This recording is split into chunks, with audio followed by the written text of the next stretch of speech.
अनंत जन्मीचा शिन गेला, मज वाटे त्यासी आलिंगन द्यावे, कदा न सोडावे चरण त्यांचे. त्रिविध तापाची झाली बोळवण, देखिल्या चरण वैष्णवांचे. मज वाटे त्यासी आलिंगन द्यावे, कदा न सोडावे चरण त्यांचे. एका जनार्दनी घडो त्यांचा संग, न व्हावा वियोग जन्मोजन्मी. मज वाटे त्यासी आलिंगन द्यावे, कदा न सोडावे चरण त्यांचे. विठाला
जय हनुमान ज्ञान गुण सागर, जय कपी सतिहु लोक उजाग.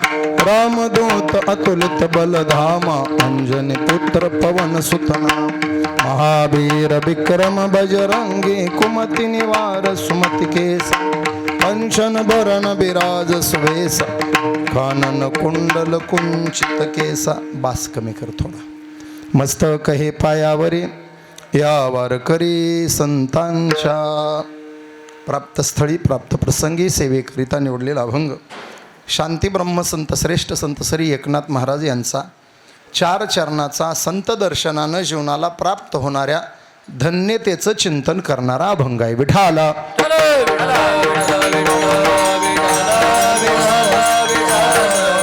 अभंगावर विस्तारानं चिंतन करण्यापूर्वी महत्त्वाचा परिहार. दक्षिणमुखी हनुमान मंदिर मौजे मरळवाडी भगवंताच्या दरबारामध्ये नगर भोजनाची सेवा आपल्या गावचे नातू, दादांचे नातू कृष्णाजी महादेव मुंडे, जावई नातू, त्यांच्याकडून हा सोहळा भरत महादेव मुंडे, आपल्या गावची लेक माती आणि इथले नातवंड कृष्णा भाऊ भरत भाऊ, दोघा भावंडांकडून लिंबोटीकर मंडळी, 2 भाऊ आहेत, त्यांचा परिवार आहे.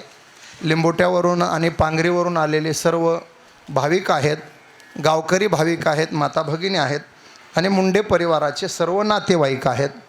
उपस्थित गुणीजन मंडळीमध्ये तालरत्न असणारे मनोहरजी महाराज लोणारवाडीकर, गायनाचार्य सुनील महाराज पांगरीकर, गावातले आपले 2-3 सगळेच गायक मंडळी, वृक्षराज महाराज राजाभाऊ आहेत, सगळेच महाराज आहेत गावातले. आपले नागरगोजे महाराज झाडीतून आलेत. जवाई हो जावई तिकडं झाडीत राहतात ना महाराज, त्यांच्याकडेही गेलोय बरं आम्ही कीर्तनाला. महाराजांची आहे उपस्थिती. तुम्ही सर्व आप्तसोकीय मंडळी सर्वांच्या उपस्थितीत नगर भोजनाची सेवा, त्यानिमित्त कीर्तन. विठाला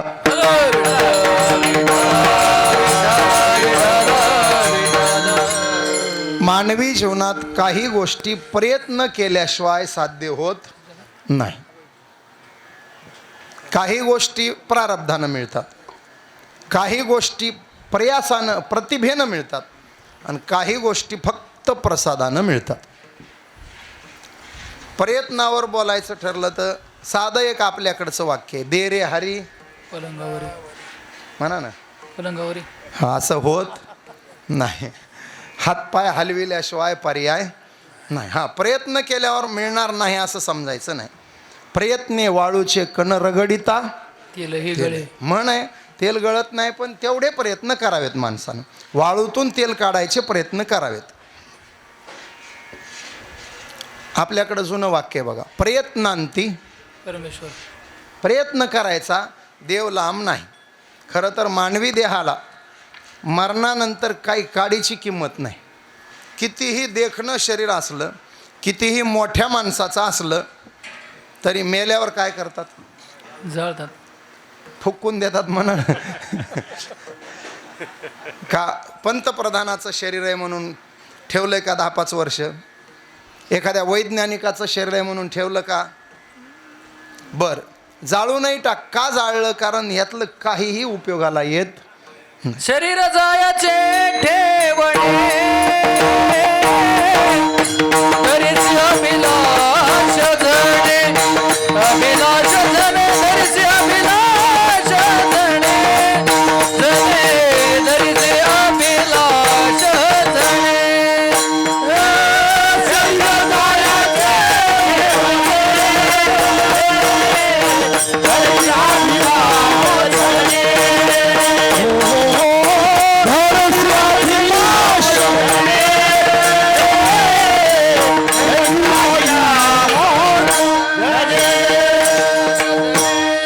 शरीर जायाचे, जाण्याचा विषय सोडा, मला त्याच्या पुढं न्यायचं आहे. या शरीराचा काहीच अवयव मरणानंतर उपयोगाला येत. जनावराचे आले महाराज, वाघाचं नख. वाघ मेल्यावरही शेकडो वर्ष राहतं. काही लोक गळ्यात बांधतात, काही कमरेला बांधतात. वाघ नख. हत्तीचा दात मेल्यावरही लाखो रुपयाला विकतो. सापाची कातडी, त्याची तर तस्करी होते हल्ली, लाखोच्या घरात किंमत आहे. जनावराचे कातडे, वाघाचं कातडं योग साधना करायला वापरायचं. हरणाचं कातडं तुम्ही लोक, सुनील महाराज, रियाज करायला वापरायचं. हरणाचं फक्त मारून आणू नका. सरकारनं रितसर शिक्का मारलेलंच विकत घ्या. असं जर वापरलं तर जेलमध्ये जावं लागतं. हरणाचा नाद लय वाईट महाराज.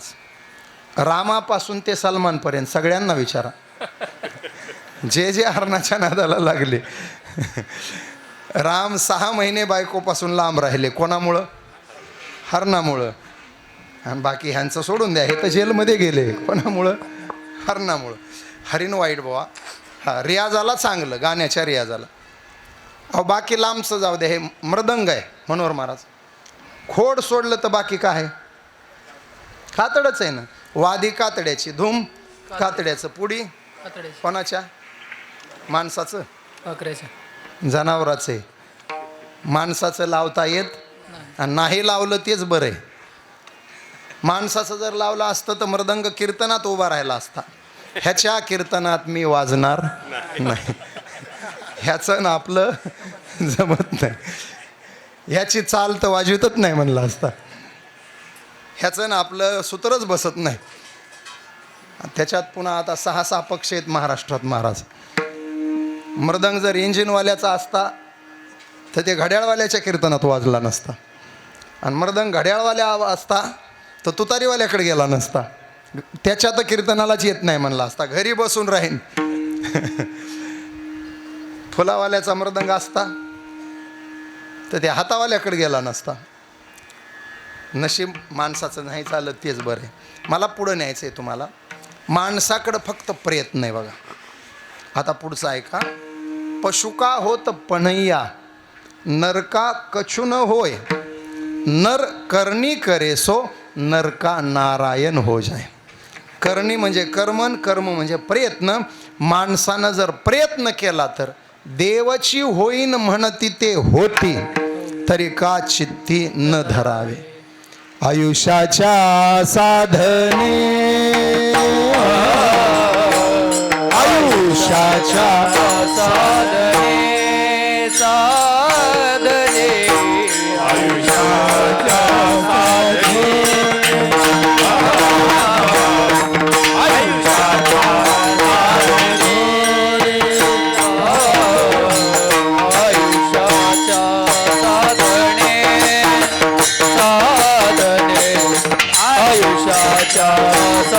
साधने आयुष्याच्या साधने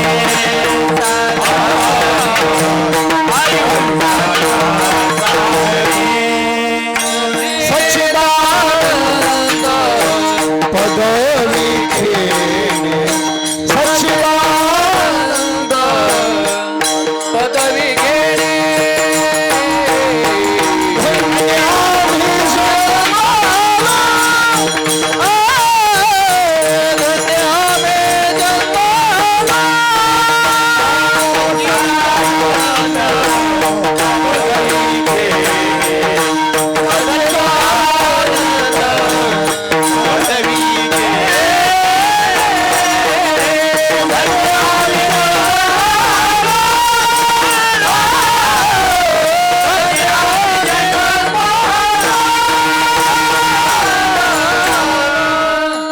प्रयत्न केला तर आयुष्याच्या साधने सच्चिदानंद येणेची शरीरे शरीरा येणे सरे किंबहुना येर झारे चिरापडे. दोन उदाहरणं आलेत एका प्रमाणामध्ये. काय ज्ञानोबा राहायचं आणि तुकोबा राहायचं एक विशेष आहे बघा. असं वाटतं माऊलीने इथं बसून ज्ञानेश्वरी लिहिली आणि तुकोबाराने इथं बसून गाथा लिहिला. इकडं ओवी आणि इकडं प्रमाण एकाच अर्थाचं. काही नाथबाबाचं आणि तुकोबा राहायचं तसं आहे. भजनी मालिकेत ते दोन अभंग एका खाली एकच आहेत. नाथबाबांनी प्रश्न विचारलेत, आईसे कैसियाने भेटती ते साधू. आणि तुकोबारायांनी उत्तरं दिलेत, आईसे आयसियाने भेटती ते साधू. वरचा अभंग आहे आईसे कैसियाने एकनाथ महाराजाचा आणि खालचा अभंग आहे आईसे आयसियाने तुकोबारायाचा. साधू कशानं भेटतील नाथबाबाचे प्रश्न आहेत. साधू अशा पद्धतीनं भेटतील एकनाथ महाराजाचे उत्तर तुकोबारायाचे उत्तर आहेत. माऊलीचे काय आहे, विषकी आहारी पडे समुद्री पायवाट जोडे एकी वाघ ब्रह्म थोकडे अभ्यासे केले. माऊली म्हटले विषकी आहारी पडे आणि तुकोबारायाने लगेच त्याला प्रमाण दिलं. अभ्यासे सेवनी विष पडे अभ्यासे सेवनी विष पडे अभ्यासे सेवने विष पडे अभ्यासे सेवने विष पडे गोडीची वाकापे पडीला काचणी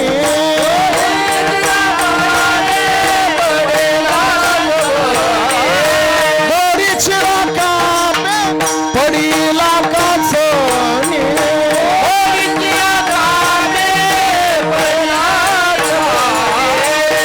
अभ्यासे सेवनी विष पडे अभ्यासे सेवनी विष पडे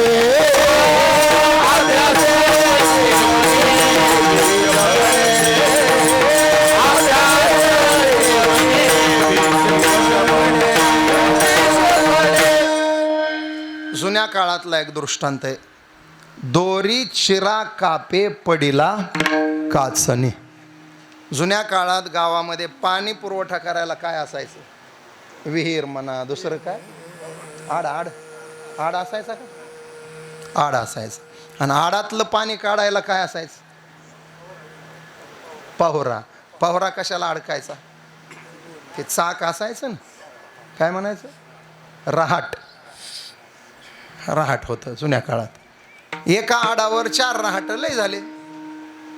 आता गावात काय 4च बाया आहेत का, रहाट 4 आणि बाया 40.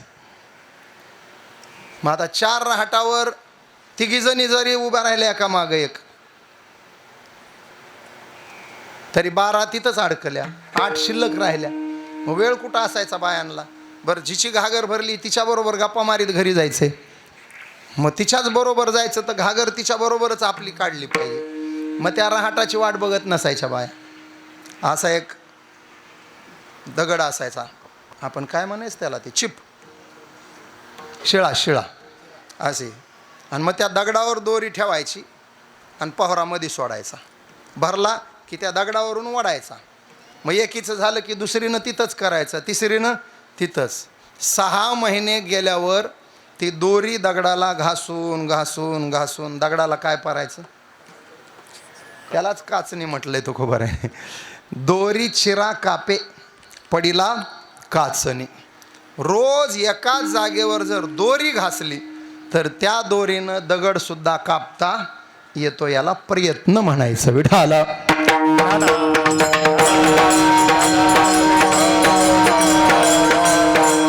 अभ्यासे सेवनी विष पडे. प्रयत्न केला तर विष तुम्हाला पचवता येतं. बघा, उद्यापासून प्रयत्न करून बघा. डॉक्टरांच्या सल्ल्यानं करा, घरच्या माणसांच्या उपस्थितीत करा. चक्कर बिक्कर आली तर लवकर दवाखाना गाठा. प्रयोगच करायचा असला तर विषाची बाटली आणायची, त्याच्यामध्ये सुई बुडवायची, सुईच्या टोकावर आलेला थेंब जिभेवर घ्यायचा, 2 घोट पाणी प्यायचं. दिवसभरात काही नाही झालं की समजायचं आपल्याला 1 थेंब जमला. दुसऱ्या दिवशी 2 थेंब, ते जमले की तिसऱ्या दिवशी 3 नाही, आता दुप्पटच करायचं, 4. 4चे 8चं अर्ध टोपण करायचं. असं पचत पचत गेलं ना 1 वर्षात तुम्ही 1 बाटलीपर्यंत जातात, बिलकुल जातात. ती आतड्याला सवय झाली काय पचवायची, बिलकुल महाराज पचतंच. अहो विषाचं कशाला, सध्या आपण भाजीपाला खातोय म्हणजे काय खातोय, अर्धविष खातोय. बरं पिकवणारे तुम्हीच आहेत. रात्रीचं बघितलं तर दोडका इतकाच असते, संध्याकाळी 6ला करंगळी एवढा आणि सकाळी 7ला हाता एवढा एवढा. म्हण कशाने झाला हा, काय फवारणी आली की महाराज, फवारणीनंच आहे नाही सगळं. आता टरबूज खातोय आपण, जेवढं लाल भडक समजावं तेवढा घोटाळा जास्ती. टरबूज कापल्यावर त्याची फोड पाण्यात टाका, पाण्यात जर त्याचा रंग नाही निघाला, पाणी जर लाल नाही झालं समजायचं ओरिजिनल टरबूज आहे, आणि पाणी जर लाल झालं तर समजायचं इंजेक्शनवाला आहे. विषच खातोय आपण, पचतंय. अहो तितक्या लांब कशाला जायचं आहे. आत्ता कीर्तन झाल्यावर आपण जर बघितलं ह्या सगळ्या लोकांचे खिसे, 80% लोकांच्या खिशात संजीवनी सापडते. संजीवनी कळली का, गुटखा. हो गुटखा, गुटख्यावरच गेलो. तंबाखू सांगायचंय मला, काय आहे खरं सांगा, तंबाखू म्हणजे काय आहे विषय. त्याच्यावर चित्र दिलंय की हो, कशाचं, कॅन्सर, कॅन्सर तोंड फाटलेलं दिलंय. त्याचे ते चित्र बघा वाटत नाही, मधलं मटेरियल कसं खात असतील लोक. बसलेल्याचं काय सांगत नाही वा, आमच्या भजण्याचं सांगतो. बरेच भजने खातात, आणि खातात ते खातात महाराज. कीर्तनाच्या रामकृष्ण हरीला तोंडात ठेवतात, जय विठ्ठलपर्यंत कळू देत नाहीत. 2 प्रमाणं म्हणते तंबाखू तोंडात ठेवून, कमाल आहे भाऊ. अहो भजण्याचं सोडा, माझ्याकडे बघू नका. मला कीर्तनकारच म्हणायचे, पण माझ्याकडे बघू नका. मला सुपारीसुद्धा सहन होत नाही, ती सवयच नाही आपल्याला. पण बरेच कीर्तनकार सुद्धा कीर्तन सुटल्याबरोबर तुका म्हणे अर्जुना, वा लय पाठेत गड्या अभंग. विषच आहे ते, ते विष पचवतंय माणूस. त्या सिगारेटच्या पाकिटावर काय लिहिलंय, पाकिट वाचा तुम्ही, इंग्रजीत लिहिलंय का नाही. Cigarette smoking is injurious to health. धूम्रपान आरोग्यास हानिकारक आहे. टी व्हीवर जरी चित्र आलं ना, एखादा अभिनेता सिगरेट ओढायचा अभिनय करतोय किंवा दारू प्यायचा अभिनय करतोय, तर स्क्रीनवर वाक्य लिहिलेलं असतं शराब. ते काय इंग्रजीत हिंदीत असतं ना लिहिलेलं, म्हणजे कायद्यानं ते वाक्य दिलंच पाहिजे अशी सूचना आहे. मग सरकार जागरूक आहे, आपल्यालाही सगळं कळतंय. तंबाखू घातक आहे कळतंय ना, फक्त मंडपाबाहेर गेल्यास वळत नाही, एवढा घोटाळा आहे. का, कारण त्या विषाची आपल्याला झाली सवय. मग ज्ञानोबा बोलले, सवयीचा परिणाम विषकी आहारी पडे, समुद्री पाय वाट जोडे, एकी वाघ ब्रह्म थोकडे अभ्यासे केले. ओले मुळ भेदी खडकाचे अंग, ओले मुळ भेदी खडकाचे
म्हणजे प्रयत्न. असाध्य ते साध्य करिता सायास. कारण अभ्यास. तुका उदाहरण तुकोबारायने दुसरं एक दिलं. ओले मूळ भेदी खडकाचे अंग. वडाचं झाड, पिंपळाचं झाड, कसलाही खडक असू द्या, वडाच्या झाडाला अडवू शकतो का? त्याचं मूळ त्या खडकाला भेदून पलीकडं जातं आणि वडाचं झाड हजारो वर्ष जिवंत राहतं. पिंपळाचं झाड, लांबच्या गोष्टी सोडा हो. आळंदीतलं पिंपळाचं झाड, ज्या वेळेला माऊलीच्या आईनं त्या झाडाला प्रदक्षिणा घातल्या त्यावेळेला त्या झाडाचं वय 5000 वर्षाचं होतं. त्याच्यावर 750 झाले, म्हणजे 5750 वर्षे ते झाड अजून तिथंच उभं आहे. वडाच्या पिंपळाच्या झाडाला आता रस्त्याच्या दुरुस्तीत बघितलं, बरेच झाडं गेले महाराज. आपल्या वाटेला नव्हते का? पांगरीकडे जाताना टोकवाडी, पांगरीच्या टोकवाडी तळेगावच्या मध्ये 10 झाड होतं. 10,000 वर्षाचं आयुष्य त्याला. कसल्याच खडकाला ते जुमानत नाही. का? त्याचा प्रयत्न आहे. त्या प्रयत्नाच्या जोरावर ते खडकाला भेदून जातं. असाध्य ते साध्य करिता सायास. ओले मूळ भेदी खडकाचे अंग. हा प्रयत्न आहे. प्रयत्नांती परमेश्वर ठरलंय. प्रयत्नाला हाईघाई करायची नाही. आता हे मनोहर महाराज आहेत. मृदंग ज्या दिवशी शिकायला सुरू केला त्यांनी आमच्या गिरी महाराजाकडं, त्या दिवशी असंच वाजवत होतात ना तुम्ही. त्या दिवशी थाप टाकायला शिकले, मग हळूहळू धागिनता शिकले. मग एक एक एक एक बोल होत होता. ज्ञानबा तुकारामचे बोल, पुन्हा मग उतरण्या आपला आरती वाजवायला, हरिफट वाजवायला, आणि मग मुकडे तुकडे, मग चौताल काय ताल गेला असतील ते. आता त्यांना काय, काही तुम्ही काय म्हणायचं ते म्हणा. एकताल म्हणा, दादरा म्हणा, ते वाजवायला तयार आहेत. केरवा म्हणा, नाही तर मारवा म्हणा. तालातला केरवा आणि रागातला मारवा. ते वाजवायला तयार. हे कशानं झालंय? त्यांनी शिकायला गेले आणि घरी येऊन झोपा काढल्या, मग एवढं शिकले. बरोबर आहे का? नाही. शिकायला गेले, वहीत बोल लिहून आणले, ते मात्र्यात बसवले, पुन्हा ते 4-4 तास वाजवले एकट्यानं बसून, तेव्हा हे हातातून निघतं. मग कोणतीही गोष्ट एका दिवसात होत नाही. कोणतीही गोष्ट एका दिवसात होत नाही. पण प्रयत्न करत राहा. एक दिवस झाल्याशिवाय, एका दिवसात होत नाही पण एक दिवस झाल्याशिवाय राहत नाही. त्याला प्रयत्न म्हणायचं. विठाला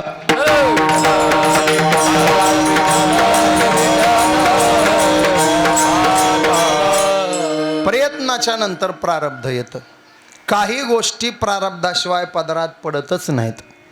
भोगतो न घडे संचिता वाच,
प्रारब्धी असेल जे ज्या वेळे ते घडे त्या त्या शेकड्यानं प्रमाणात ललाटीचे लिहिले ते न मोडेगा. एक 2 मिनटं नशीब सांगतो तुम्हाला. नशिबात नसेल तर तुमच्याकडं आलेलं निघून जातं, आणि नशिबात असेल तर नसलेलं घरात येतं. नशिबात असेल तर मनात नसलेलं घरात येतं, आणि नशिबात नसेल तर घरात असलेलं. बघा तुम्हाला प्रयत्नातला आणि नशिबातला फरक सांगतो. नोकरी केली एखाद्यानं, शिक्षक म्हणा, बँकेत म्हणा, 30 वर्ष नोकरी केली म्हणजे प्रयत्न केला. दर महिना पगार, पण ते काही मागं टाकून ठेवतात ना, आणि सगळ्याचं एकदाच देतात. रिटायरमेंट पेन्शन बसली म्हणतो आपण. कोणाला 50 लाख मिळाली, कोणाला 60 लाख मिळाली. 30 वर्षाच्या प्रयत्नानं पेन्शन किती मिळाली? 60 लाख. प्रयत्न एवढा झाला. नशिबात नसल्यावर काय होतंय बघा, सांगू का? प्रयत्न 30 वर्षाचा, 60 लाखाची पेन्शन बसली. नशिबात नव्हतं काय झालं बघा, राजस्थानी मल्टीस्टेटमध्ये जशाला तशी ठेवली.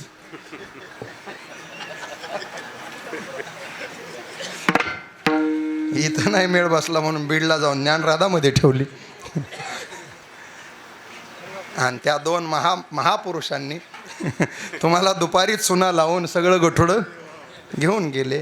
30 वर्षाची मेहनत तुम्ही फक्त 3 महिन्यात घालवली. दोष तुम्हाला नाही, तुमच्या कपाळाला आहे विठाला.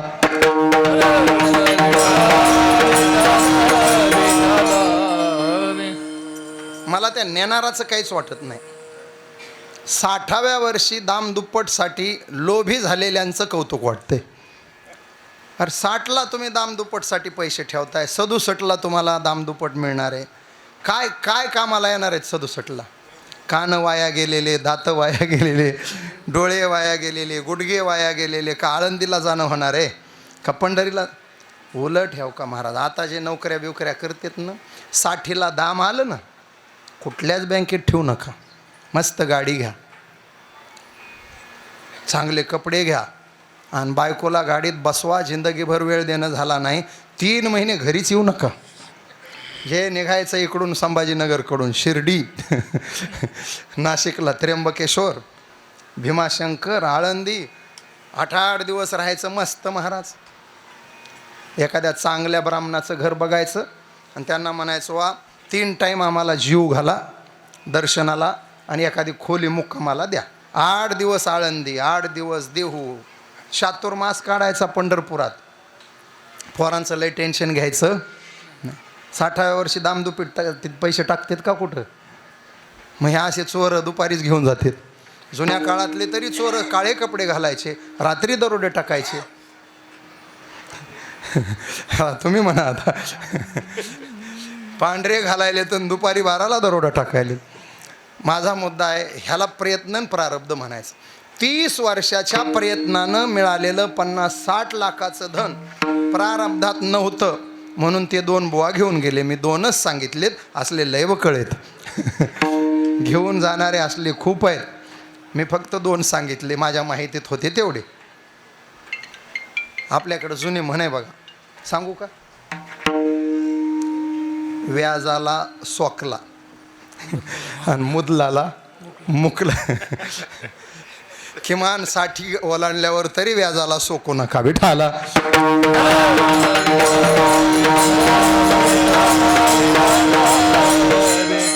आता गेल्यावर बोंबलत बसायचं नाही. मी बोलत नाही, महाराज बोललेत. वाहिला उद्वेग दुःखाची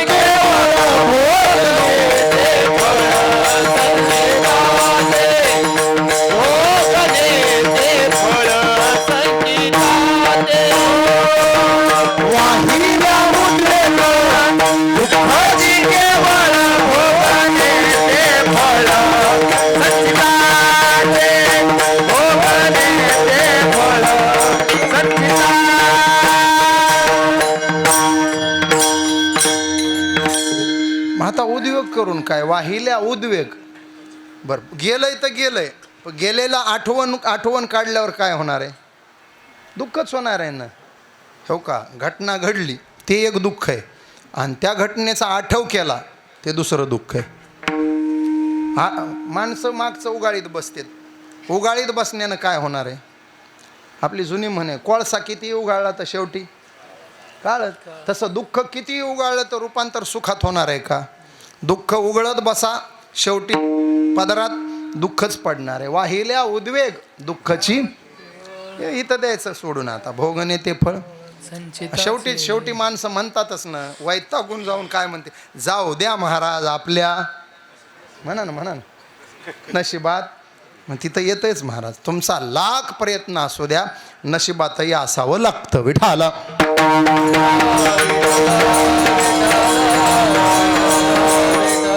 ज्ञानेश्वरीतली ओवी सांगायची मला.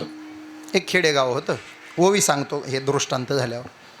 एक भजन्या माणूस होता. 15व्या वर्षी त्यानं गळ्यात टाळ घेतला. 50चा झाला. 35 वर्ष भजन केलं. सकाळी काकड्याला हजर, ज्ञानेश्वरी पारायणाला हजर, गाथा भजनाला हजर, संध्याकाळी हरिपाठाला हजर, दुपारतीला हजर, कीर्तनाला हजर, जागराला सुद्धा. जागर करायला आलेल्या बाहेरगावच्या भजन्यांना चिवडा आणि चहा एवढं देऊन मगच गडी झोपायला जाणार. आणि पुन्हा पहाटे 5 वाजता काकड्याला. सप्ताह म्हणलं की त्याला दुसरं काही कामच नाही. कार्तिक महिन्यातला काकडा म्हणलं की उभाच. किलोचा टाळ त्यानं वाजवून अर्धा किलोवर आणला. पण परिस्थितीत काही बदल नाही. वडिलांनी त्याला 17 पत्राचं घर दिलं, त्याच्यावर 18वं ह्याला टाकणं झालं नाही. 17ला 17 जशाला तसं. वडिलांनी 1.5 एकर दिलं होतं, त्याच्यावर गुंठासुद्धा वाढवेनं झाला नाही. लक्ष्मीला दया आली एका दिवशी. लक्ष्मी देवाला म्हणल्या, देवा ते जनाबाई म्हणल्या ते खरंच आहे बघा, धुंद झाला तुझा पुण्यवंत पाताळ लोकी आणि चोरट्याचा बहुमान. हे असला धंदा आहे तुमचा म्हणल्या देवा. 35 वर्ष ते बिचारं टाळ वाजवते, सगळ्या कार्यक्रमाला सगळ्याच्या अगोदर हजर. आणि त्याच्या घरी पिठाला पीठ नाही, मिठाला मीठ नाही. त्याच्या बायकोला दर दिवाळीला सोडा द्यावा, दर धोंड्याला साडी मिळेना. दर धोंड्याला सुद्धा नवी साडी मिळेना. काय चालवले? देव म्हणले, हे बघ बाई, मी कोणाला गरीब करत नाही आणि मी कोणाला श्रीमंत करत नाही. त्याचं दारिद्र्य आणि त्याची श्रीमंती त्याच्या अगा कर्मी जै उरावे, तैतीही सुखदुःखी फळावे, तया ते भोगावया यावे. देह आहे, केले कर्म झाले त्याची भोगा आले. मी काय करणार आहे त्याला? त्याचं मागचं कर्म पुढं आलं. आई म्हटल्या, तुम्ही काय करा अगर नाही करा, मी ठरवलंय आज त्याला श्रीमंत करायणार. ठरवलं कोणी? लक्ष्मीनं याला श्रीमंत करायचं. देव म्हणले, लक्ष्मी तू जरी श्रीमंत करायचं ठरवलं तरी ती श्रीमंती त्याच्या नशिबात नसल्यावर मिळणार नाही. कशी मिळत नाही म्हटल्या? सोन्यानं भरलेल्या मोहरा, सोन्याच्या मोहरानं भरलेला हंडा स्वतः लक्ष्मीनं आणला. म्हणल्या त्याच्या वाटत ठेवायचा, त्या हंडा त्याला मिळणार. सकाळी आंबराईत गेलो होतं. हे 4 आंबे तोडले पहाडाचे, निघालं. रस्ता एवढाच होता बघा, ही पट्टी जेवढी ना आसन पट्टी एवढाच रस्ता. उजव्या बाजूला येड्या बाबळी, म्हणजे इकडं सरकायचं काम नाही.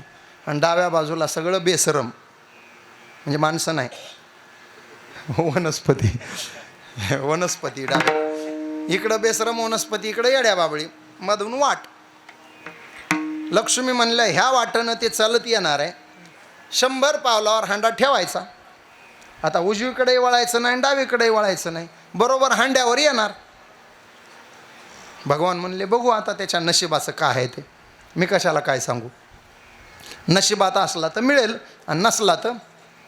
आई म्हणल्या, नशीब गिशीब काय घेऊन बसलात, त्याला मिळणार म्हणजे मी ठेवणार आहे, वाटेत ठेवणार आहे. ठेवला वाटेत. हे रस्त्यानं निघालंय. आता 100 पावलं चाललं की काय मिळणार आहे? सोन्याच्या मोहराने भरलेला हंडा. त्याच गावात एक आंधळं राहत होतं, जन्मताच डोळे गेलेलं. आणि ह्या आंधळे असे नंबरे असतात महाराज, म्हणजे आडनावाचे नाही. तुम्ही कुठल्याही आंधळ्या माणसाचा हात तुमच्या हातात घ्या आणि त्याला म्हणा, चल रस्ता क्रॉस करतो. ते चुकूनही पाय उचलणार नाही. ते तुमचं मनगट त्याच्या हातात धरणार आणि मग रस्ता क्रॉस करणार. त्याला खात्री आहे, डोळेवाल्याची गॅरंटी देता येत नाही. हे डोळेवालं भर रस्त्यात घेऊन जाईल आणि ह्याचा मोबाईल वाजला की तिथून माघारी निघेल, मला तिथंच उभं करील. आंधळ्याला जिथं जायचंय तिथं गेल्याशिवाय ते तुमचा हात सोडत नाही. हुशार राहतात. तेही आंधळ गावचं तसं हुशार होतं. गावातले सगळे रस्ते त्याच्या पायाखाली. कुठल्याही रस्त्याला त्याला सोडलं ते असं पाय लावून बघणार, हात लावणार. भिंत बघितली की हां हे वृक्षराज भाऊचे, बरोबर तिथून निघाला. हे काय मी IQ सांगत नाही ना महाराज. 13 वर्ष एक सांभाळलेत ना मी. अण्णाचा माझा चांगला अभ्यास झाला आहे. 10वीमध्ये मी रात्री 12ला सोडायचो महाराज अण्णाला. मारुतीच्या पाराजवळ सोडायचं. ते सरकत जायचे बरोबर असं, आणि त्या भिताडाला लावायचा पाय. तिथला दगड त्यांची खून होती.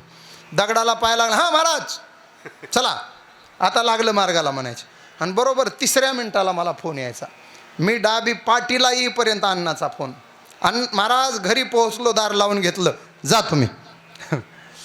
13 वर्ष मी सोडले अण्णाला असं रात्री 12ला. मग ते आंधळ असं परफेक्ट चालायला. आता नेमकं हांडा तिथं ठेवला. हे दरिद्री इकडून जाऊ लागलं 100 पावलं चलत. आता 100 पावलं टाकल्यावर हांड्यावर जाणार आहे, तिकडून आंधळं चलत आलं दुसऱ्या वाटेनं. असो महाराज डोळ्यावाल्यापेक्षा थाड थाड थाड थाड असं गेलं. ते चालत गेलेलं यानं बघितलं, तोवर ह्यानं 50 पावलं टाकलेत. आता हांडा किती राहिलाय? 50 पावलं. आणि त्याच्या मनात आलं आंधळ्याची कमाल आहे हो, डोळे नसताना चलत कसं काय असेल. एक काम करू म्हणला, आपणच आज आंधळ होऊन बघू आणि चालता येत आहे का बघू. लावले डोळे गच्च महाराज.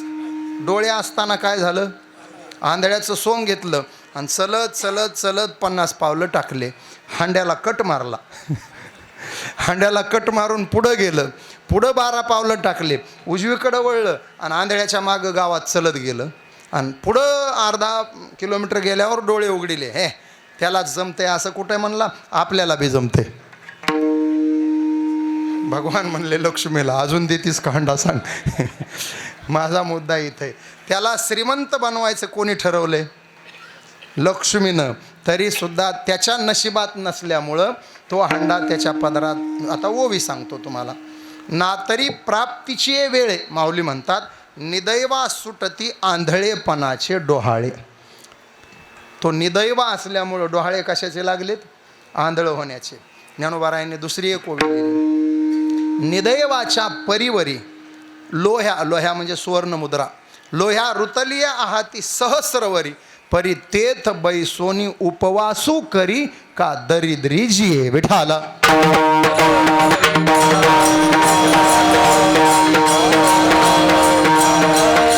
व्यवसाय निमित्त फळ देत से साचित, फळ देत से साचित, फळ देत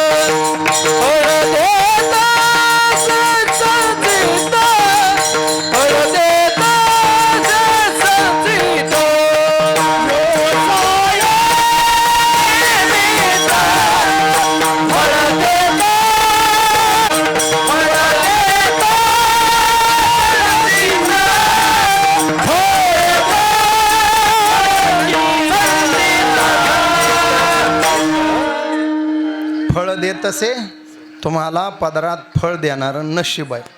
कुठलाही व्यवसाय तुमचा निमित्ताला आहे. तुकोबाराय म्हटलं.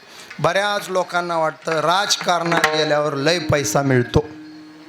खरं सांगू का, राजकारणापायी भिकला लागलेले दाखवून देऊ का?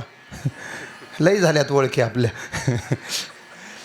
कायला वाटतं गुत्तेदारीत लय पैसा आहे. गुत्तेदारी पायी हाय ती जमीन फुकावं लागलेले दाखवू का?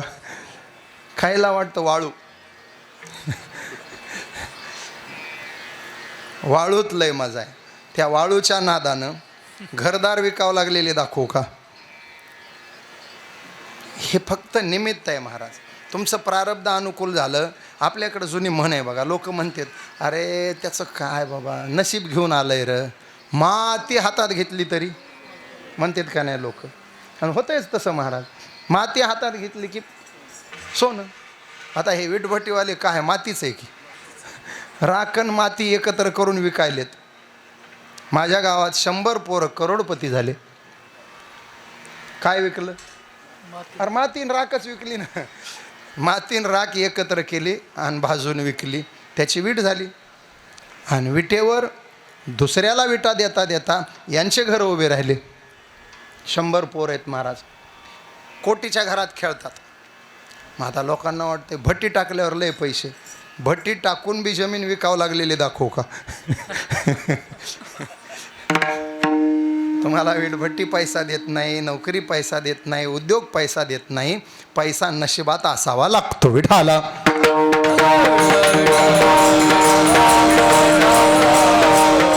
अन्न मान धन हे तो प्रारब्धेची जोडे धन, प्रारब्धेची वाढे हे प्रारब्ध आहे. मला जास्त विस्तार नाही करायचा. प्रयत्नही महत्त्वाचा आहे, प्रारब्धही महत्त्वाचं आहे. कधी कधी दोन्ही नसताना फक्त प्रतिभा, डोकं पाहिजे महाराज. ज्याचं डोकं सुपर आहे ना ते प्रयत्नवाल्यालाही सांभाळतात आणि नशीबवाल्यालाही सांभाळतात. बुद्धिमान लोक, बुद्धिजीवी आणि श्रमजीवी. प्रयत्न करतात त्यांना श्रमजीवी म्हणायचं आणि डोकं वापरतात त्यांना बुद्धिजीवी म्हणायचं. बघा अजून एक वाक्य सांगतो. पायानंही चालता येतं आणि डोक्यानंही चालता येतं.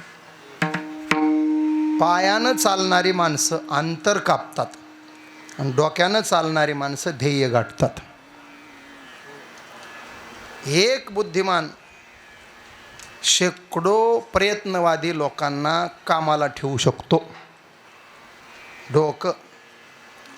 आणि काय कायचं नुसतं डोकं नाही महाराज, पाताळ यंत्री डोकं. 24 तास खालीवरच करायलेले असते. कोणाच्या अंगावर कोणाला घालायचं आणि कोणाच्या पुढं कोण आणायचं, कोणाला कसं दाबायचं आणि कोणाला कसं वर आणायचं. सगळ्याला नादाला लावून ते एकटं मात्र मजेत राहते. याला म्हणायचं बुद्धी विठाला.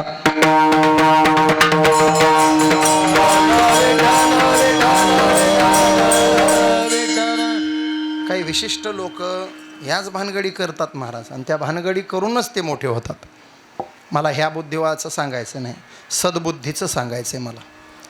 16व्या वर्षी ज्ञानेश्वरांनी ज्ञानेश्वरी लिहिली. ना तिथं प्रयत्नाचा संबंध आहे ना तिथं प्रारब्धाचा. ज्ञानेश्वरी सारखा ग्रंथ काय नशिबानं लिहिणं होईल का?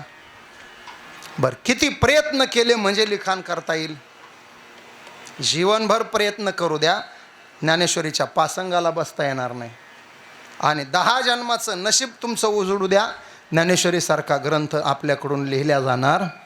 त्याला प्रतिभा लागते, प्रतिभा, डोकं, ज्ञान, बुद्धिमत्ता. आणि त्यांच्या बुद्धीचं ज्ञानाचं कौतुक मी करतोय असं समजू नका. माझ्यासारखे लाखानं कीर्तनकार असतील त्यांचा विषय सोडून द्या. मोठं नाव सांगतो, मोठं. आले लोटांग सांग देव, आले लोटांग सांग देव,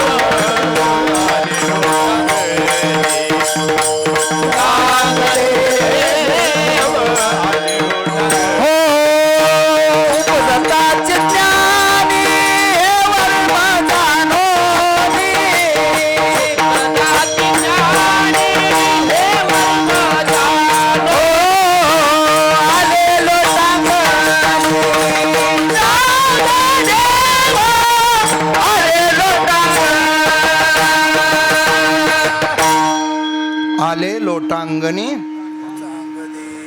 लय उंच नेल्यावर डबल कशाला? ऊन पडलंय. मग तिथंच गुंडाळायचं. वाजवणारी एकच आहे. दोघं असल्यावर मग प्रश्न पडतो, दुसऱ्याचं आवर्तन राहिलं बुवा. एक असल्यावर असं गुंडाळायचं. T20चा जमाना चालू आहे सध्या. आले लोटांगणी. कोण? आता जिथं चांगदेव लोटांगणी आले तिथं वांग देवांनी काही डोकं लावायची गरज आहे का? 1400 वर्षे जगलेला बुवा, उपजताची ज्ञानी हे वर्म आले लोटांगणी चांग देव. प्रतिभा आहे ज्ञानोबारायची. फक्त एक प्रमाण माझ्या आवडीचं देतो न मग प्रसादावर येतो, म्हणजे अभंगात येता येईल आपल्याला. ज्ञानोबारायाच्या ज्ञानाबद्दल आपण काय बोलावं? ज्ञानाचा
ज्ञानाचा सागर सखा माझा, विवेका सागरा सख्या माझ्या ज्ञानेश्वर.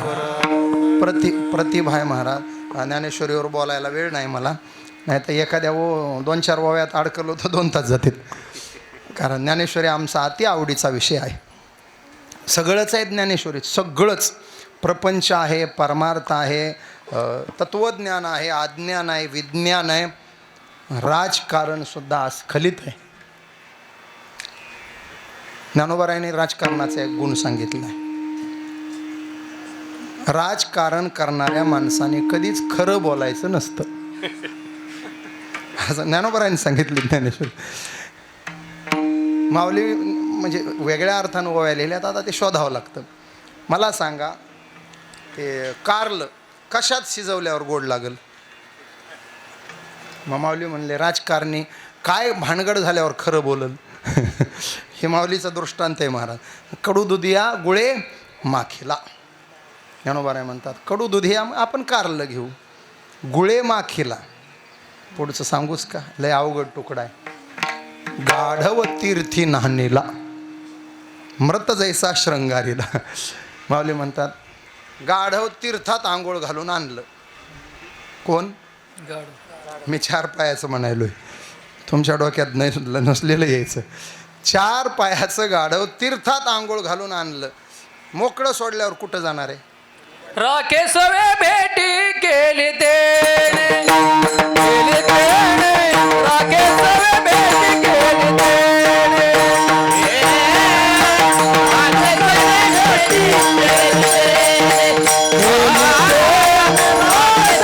भेटी केली तेने.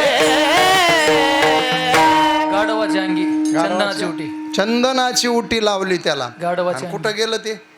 राखे सवे भेटी, गाढवाच्या अंगी चंदनाची उटी, राखे सवे भेटी केली.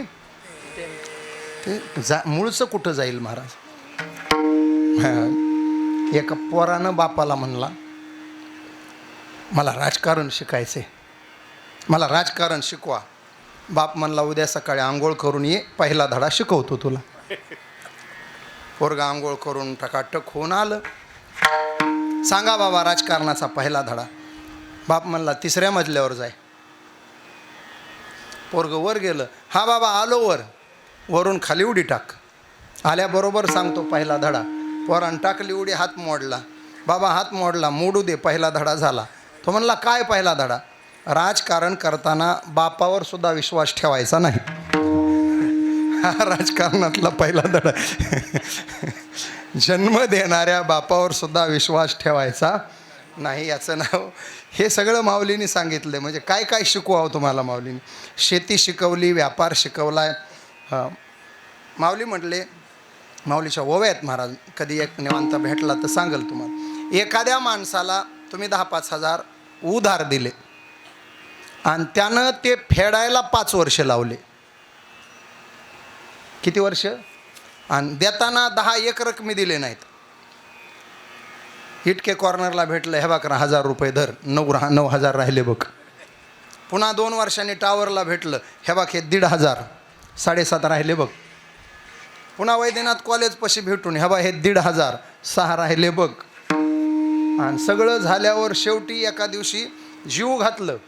आणि जीव घालताना म्हणलं आजचं बिल झालंय 2,000, 1000 तुझ्या खाली बसले, 1000 झालं फिट्टम फाट आपलं. 5 वर्ष त्यानं असं 10,000ला घोळलं. आणि 6व्या वर्षी त्यानं तुमच्याकडे 1,00,000ची मागणी केली. द्यावे का नाही द्यावे? मग देणाराला काय म्हणावं? शाबास शाबास, काय म्हणावं? बस माऊलीने हेच म्हणले ज्ञानेश्वरी. हे मागचे सगळे अनुभव जमेत असतानाही माऊली म्हणतात, जर त्याच्याशी तुम्ही परत व्यवहार करत असेल तर तो वाईट नाही, तुम्ही मूर्ख आहे. माऊलीची ओवी आहे, मूर्ख भांडवल दे चोरा. माऊली त्याला चोर म्हणले. आणि हा व्यवहार त्याच्याशी करणाराला आपली एकदा फसवणूक झाल्यावर पुन्हा त्या माणसाची व्यवहार करणं हा दोष त्याचा नाही, तुमचा बावळटपणा आहे. विठाला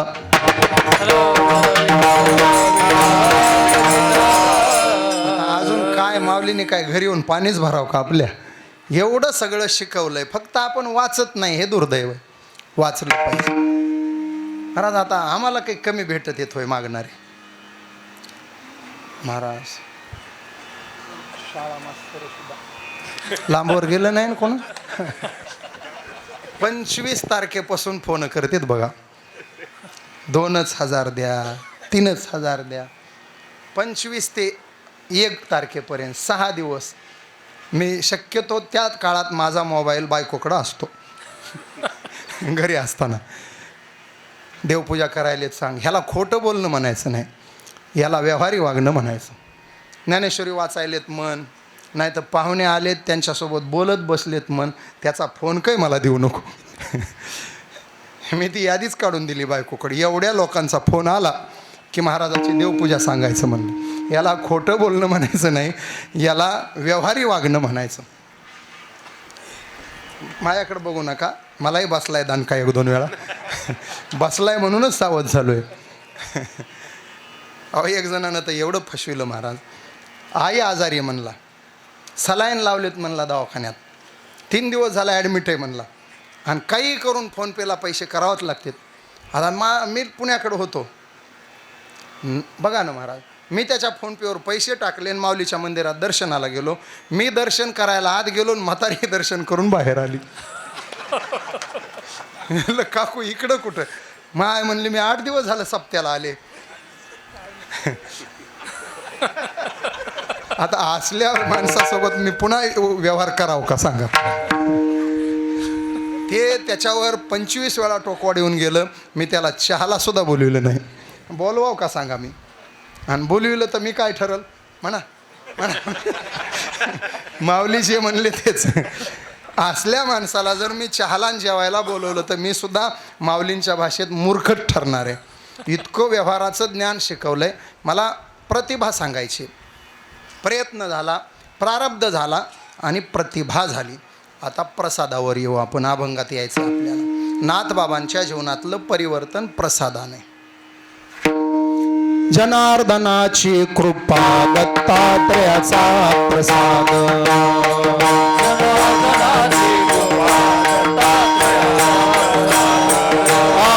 जनार्दनाची कृपा दत्तात्रयाचा प्रसाद.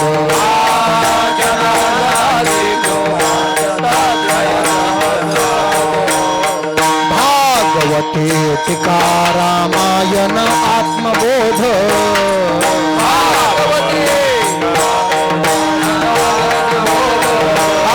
भागवती टीका नारायण आत्मबोध.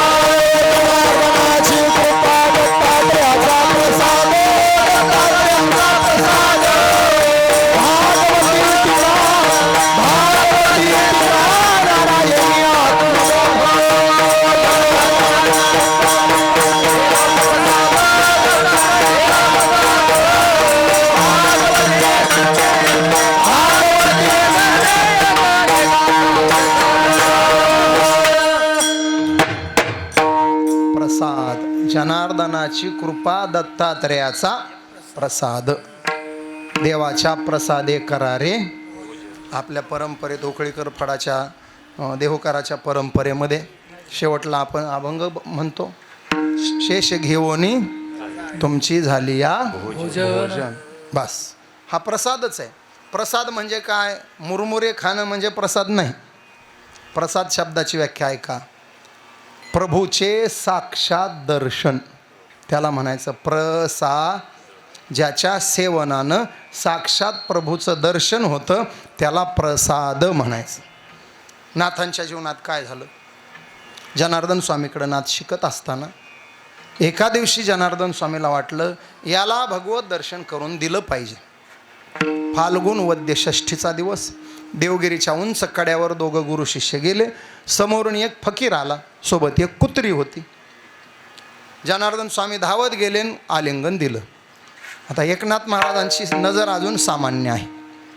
काय येडेपण आहे म्हणले, फकीर कसला 15 दिवस आंघोळ केली नाही. आमच्या गुरुजींनी त्यालाच आलिंगन दिलं. दोघं बसले. ते षटकोनी पात्र असतं ना फकीराकडं, त्या पात्रामध्ये कुत्रीचं दूध काढलं आणि झोळीतले तुकडे त्याच्यात टाकून काला केला. नाथ बाबा म्हणले बरा धंदा आहे. समोर आलंय कोण? फकीर. दूध कशाचं? आणि तुकडे बघितले तर बुरशी आलेले. काला केलाय. बरं एवढ्यावरही थांबले नाही. स्वामी त्या फकीराला खाऊ घालतात आणि फकीर स्वामीला.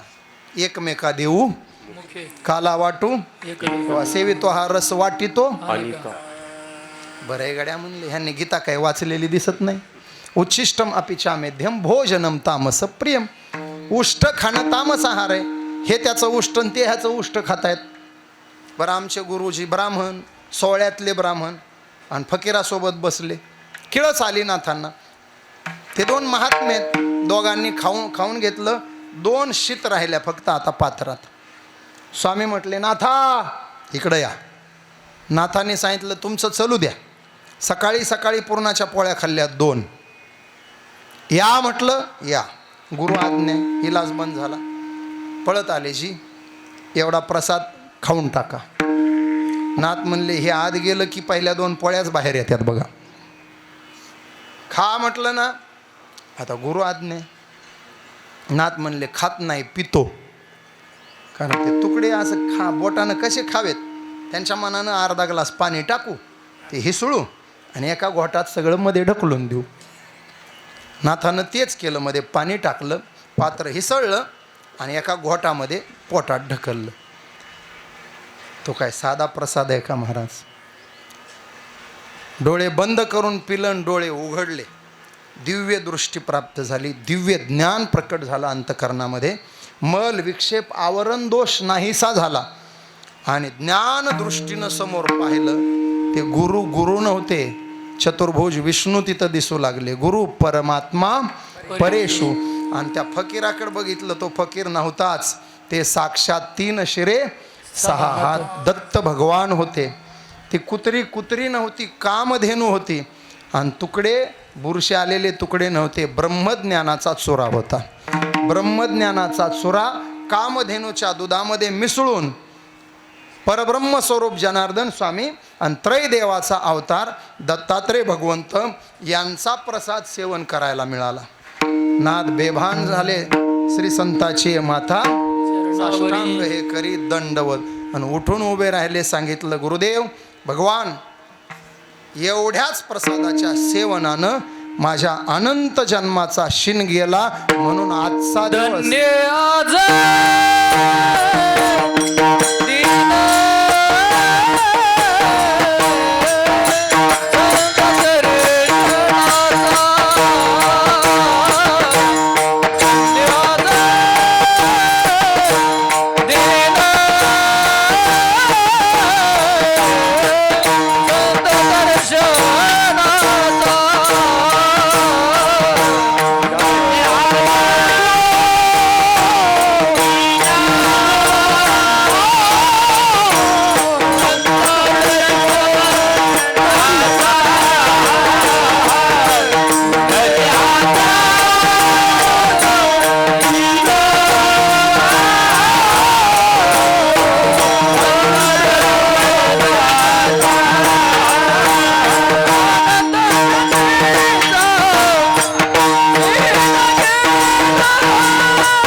प्रसाद मिळाला. धन्य आजी दिन संत दर्शन शब्दाचं 1-2 मिनिटात चिंतन आणतो डोळ्यापुढं.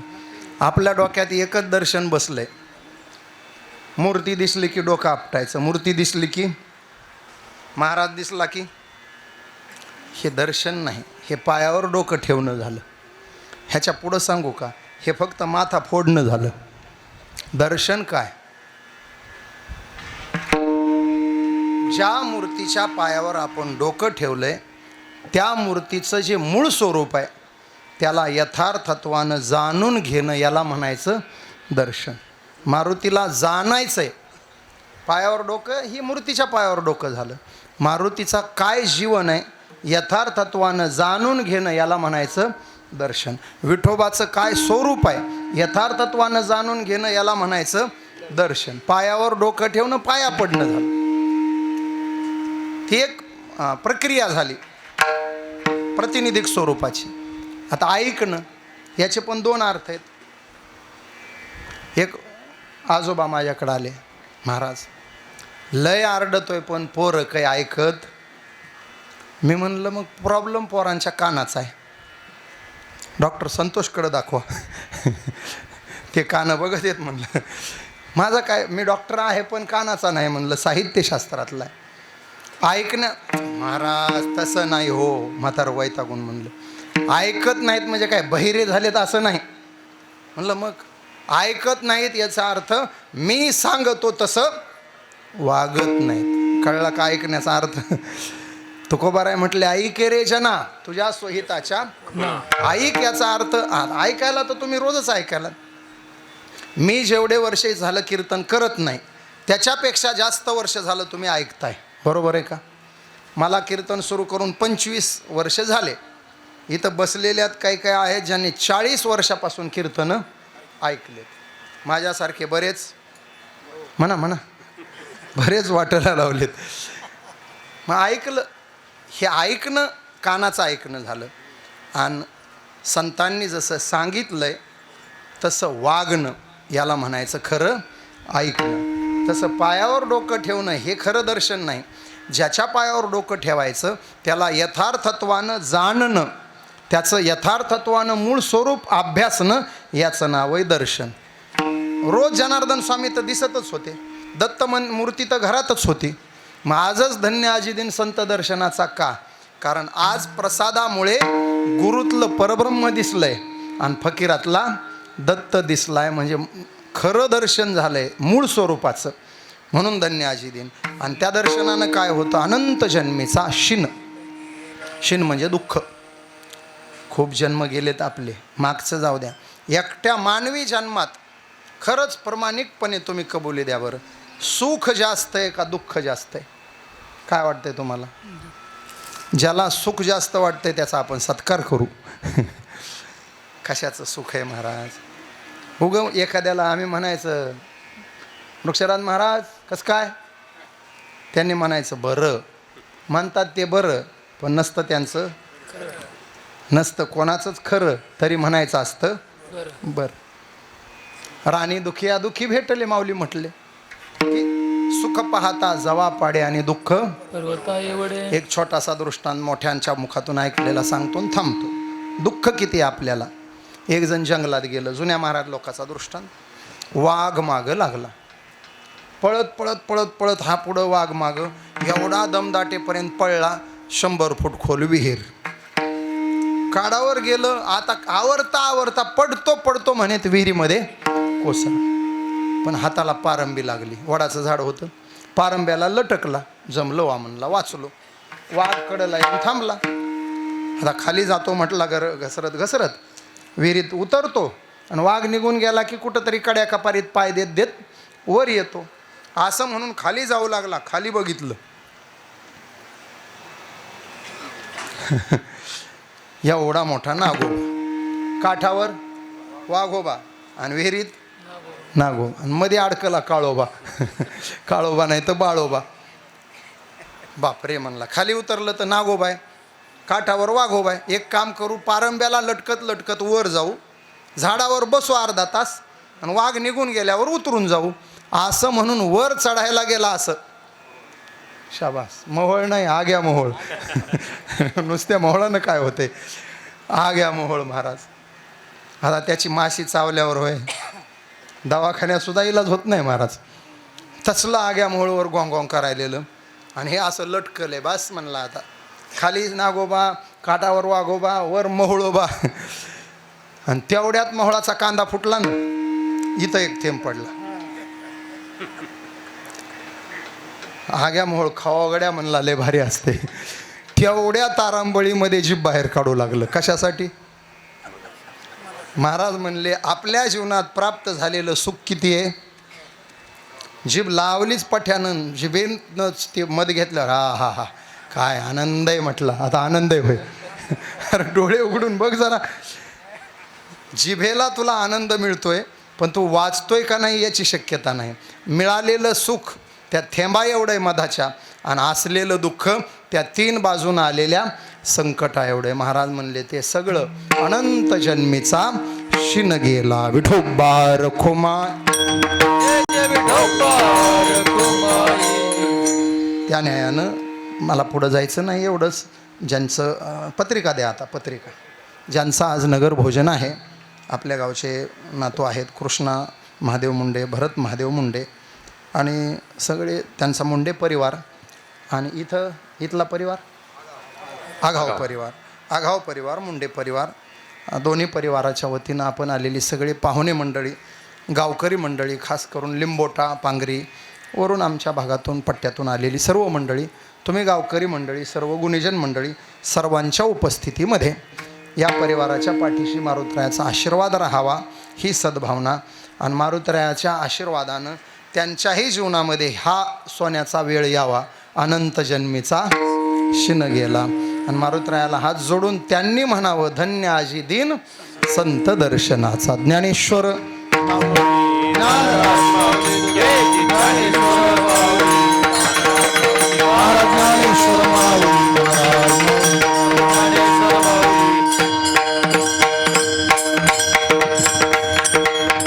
हरिभक्तपरायण नंदगावकर भजनी मंडळ, त्यांना साथ मांडवेकर भजनी मंडळ. एका जनार्दनी घडो त्यांचा संग.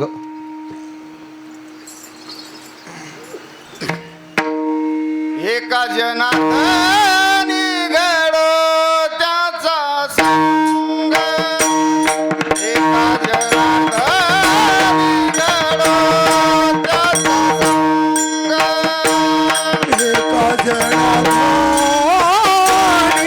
घडो त्याचा संग. एका जनार्दनी घडो त्याचा संग.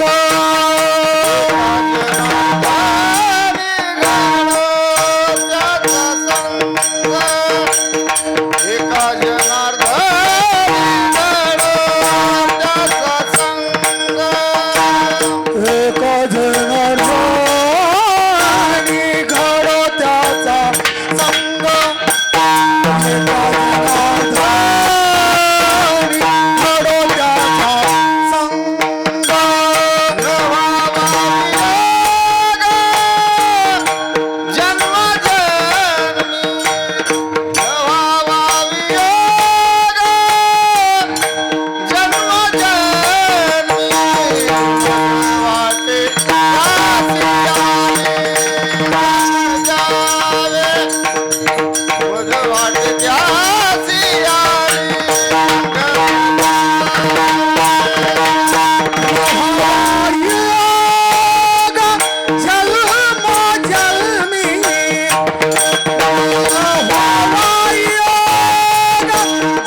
हा बोलिले ले कुरे वेडे बापुडे उत्तर क्षमा हा नाही विचारिला अधिकार म्या तुला तुका म्हणे ज्ञानेश्वरा रागा पाया पैकी करा ज्ञानदेव तुकारा झाले समाधान तुमचे देखील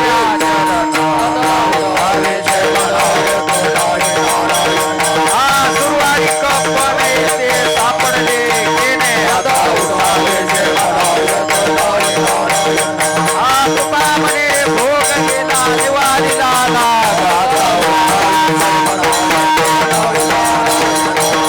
करोनी आरती चक्र पाळे आरती पहा पहा व सगळा पुण्यवंत तुम्ही मला तुकारा हे काळी भाजने बळी प्रेमात प्रेमे आरती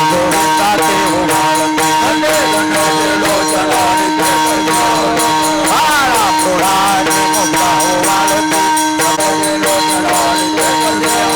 रामा म्हणे के सेवा केली कोणी राहिलो तटस्थ